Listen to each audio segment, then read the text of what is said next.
Are you crippled by constant turnover or never-ending claims of being understaffed? Scarcity of resources is universal, yet many finance leaders keep adding staff or complaining about turnover without addressing deeper issues.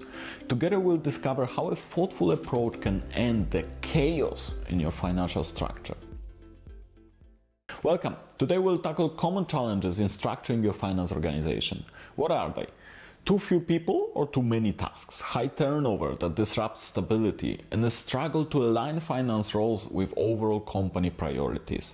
Let me show you how focusing on strategy, clarifying accountability, and staying realistic about recruitment can solve those problems more effectively than simply screaming, "We need more staff." This video addresses common challenges in the first of three key areas of the people section in the Foundations of Phoenix Finance Framework: organizational structure and staffing. If you don't have it yet, in the description of the video you will find a link to Phoenix Finance Health Assessment Toolkit that helps you understand where your finance team stands in terms of maturity and health. Click on the link below and you will be able to download it for free. Let's talk about the scarcity mindset. In finance leadership, you will probably never have enough resources to solve every problem or explore every improvement. But that's just the brutal reality. So the first step is accepting that scarcity isn't an excuse, it's a call to prioritize. Instead of adding random headcount to a team or reminiscing about what it would be if I had the perfect structure, confirm which roles directly support your company's big objectives, whether that's doubling sales or slashing operational costs. Throwing fresh recruits at the bottleneck might help you short term, but it often ends up being a waste if you lack the right skills or strategy behind it. Putting a sharp mind in charge of a targeted continuous improvement project usually yields more results than an entire new team walking around thinking about how to solve it. Another common challenge is high turnover. If your department bleeds talent, figure out why. There is always, I'm telling you always, an underlying reason behind a pattern like that. And it's almost always uncomfortable for you to hear, as it may relate to leadership. Employees rarely leave purely because of pay or workload alone.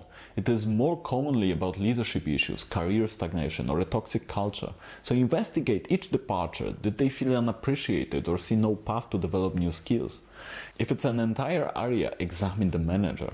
People quit bosses, not companies, as the old saying goes. Admitting these truths might not be comfortable, but once you fix them, the entire structure stabilizes and you reduce the panic hires that seldom fix your underlying problems. Sometimes you're truly short-handed though, but you can't fill roles fast enough or find the right candidates.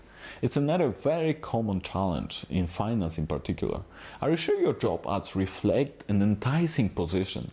A generic finance manager is needed for a big corporation or a company that is expanding because of fast-paced growth, which doesn't stand out. This is just the most common ad that you can see. Instead, highlighting the real scope, the growth potential, and the culture is critical. The job ad is more sales and marketing than the actual HR. Also, own the process yourself. Network on LinkedIn, get referrals, and refine your screening. That way you are not passively waiting for HR timeline. And finally, be realistic when it comes to the profile of the person whom you are searching for. If you aim for a mythical unicorn with 20 skill sets, you might never hire one. You might feel good about yourself that your expectations are high, but the reality might be that the kind of profile doesn't exist. And if it does, you might not even be able to afford it or offer a position that is compelling enough for them. Realistic expectations combined with strong selling points enhance your chances of success. Another common problem is the clarity of roles. Large enterprises often have matrix structures where finance roles cross multiple regions and functions. So very often tasks overlap or no one quite knows who's in charge, leading to confusion and resentment. That's why implementing a clear RACI, who needs to be responsible, accountable, consulted and informed, makes a big difference. Everyone sees who truly owns each deliverable, drastically reducing slow decision-making and blame games. The simpler your accountability frameworks, the fewer tensions you will face. And the team appreciates clarity so they can focus on delivering results instead of stepping on each other's shoes. Align org chart with strategy.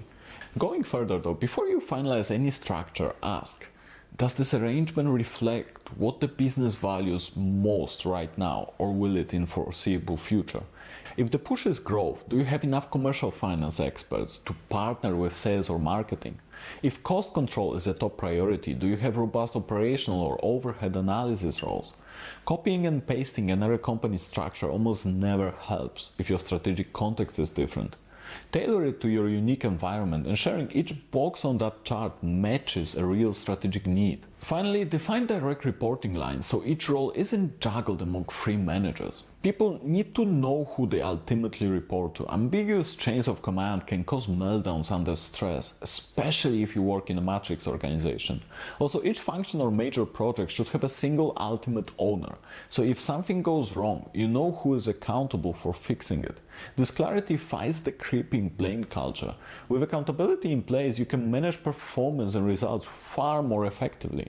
But remember one thing. If you give someone accountability, you also need to ensure that they have decision-making power to fix it.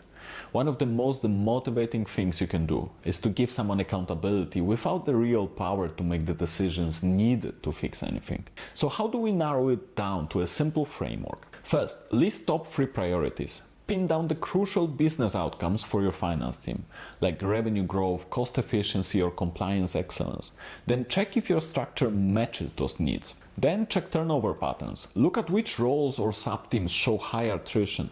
Conduct exit interviews or personal chats with the current staff to pinpoint the reasons. Solve leadership or environmental issues first. Then refine job descriptions. Revise your ads or posting. Emphasize the unique benefits and the growth potential. Ditch unrealistic bullet points or unicorn fantasies that hinder recruitment, or just a generic statement about high growth of the company. Implement the RACI. Use RACI for cross-company processes. Decide who is responsible, who is accountable, who is consulted and informed. That clarity slashes conflict and speeds up the decisions. A smart, strategy-aligned finance structure thrives even with a limited headcount. By prioritizing the right roles, addressing the root causes of turnover, and clarifying accountability, you ensure stable operations and set the stage for sustainable growth. It's about more than just adding bodies. It's about methodical design, real clarity, and tackling leadership or recruitment problems at their core. Put these ideas into action and watch your finance function flourish. Best of luck, and I'll see you in the next video.